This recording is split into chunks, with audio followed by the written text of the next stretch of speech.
ముందుగా మీ అందరికీ 78వ భారత స్వాతంత్ర దినోత్సవ హార్దిక శుభాకాంక్షలు.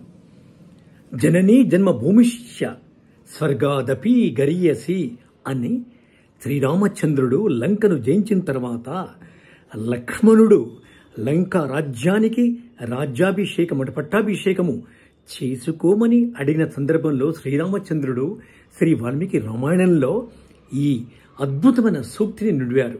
జనని జన్మభూమిశ్చ స్వర్గాదపి గరీయసి అని అంటే కన్న తల్లి కంటే అలాగే మాతృభూమి కంటే స్వర్గము కూడా ఎక్కువ కాదు అని చెప్పినటువంటి ఒక సంస్కృతి, మన సనాతన ధర్మము, మన అత్యద్భుత ఆచార వ్యవహార సంప్రదాయ ఒక ఆ మహోన్నతటువంటి భూమి మన మాతృభూమి, మన భారతావని. మన మతాన్ని అంటే హిందూ మతాన్ని రక్షించుకుంటేనే మనం రక్షించబడతాం. హిందూ మతం కాదది ధర్మం. అందుకే ధర్మో రక్షతి రక్షితః అని అన్నావి మన సనాతన ధర్మ ఉపనిషత్తులు.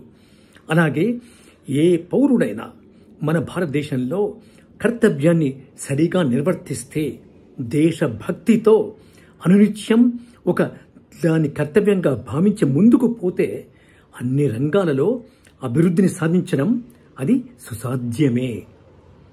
నేడు 78వ భారతదేశ స్వాతంత్ర దినోత్సవ సందర్భంగా మనం ప్రతిజ్ఞ చేద్దాం. ఏమనంటే మనమందరం మన హిందూ ధర్మాన్ని రక్షిద్దాం. పొరుగున ఉన్న దేశాల్లో ఉన్నటువంటి ఆర్థిక స్థితిని, పొరుగు దేశాలలో ఇప్పుడు ఉన్నటువంటి అశాంతిని, కల్లోల పరిస్థితిని దృష్టిలో పెట్టుకొని మనమంతా కూడా జాగరూకంగా ఉండాలి.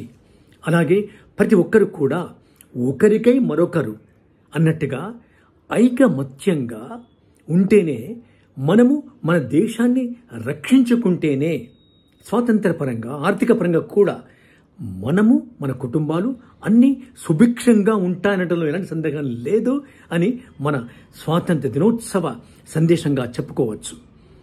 నేడు ప్రపంచ పటంలో భారతదేశానికి సముజ్వల స్థానం లభిస్తున్నటువంటి సందర్భంలో కొన్ని ఎన్వి అంటే ఈర్షను పొందే దేశాలు మన భారతదేశం అగ్రరాజ్యంగా ఉండకుండా చూడాలని, భారతదేశంలో స్టెబిలిటీ అది తగ్గాలని ప్రయత్నాలు చేస్తున్న వాటిని తిప్పికొట్టడంలో మనము మన దేశభక్తితో, అద్భుత వజ్రాయుధంతో ముందుకు సాగాలని భావిస్తూ, ఆకాంక్షిస్తూ మరోమారు మీ అందరికీ శుభాకాంక్షలు తెలుపుతూ మీ కవిరత్న డాక్టర్ చింతల శ్రీనివాస్.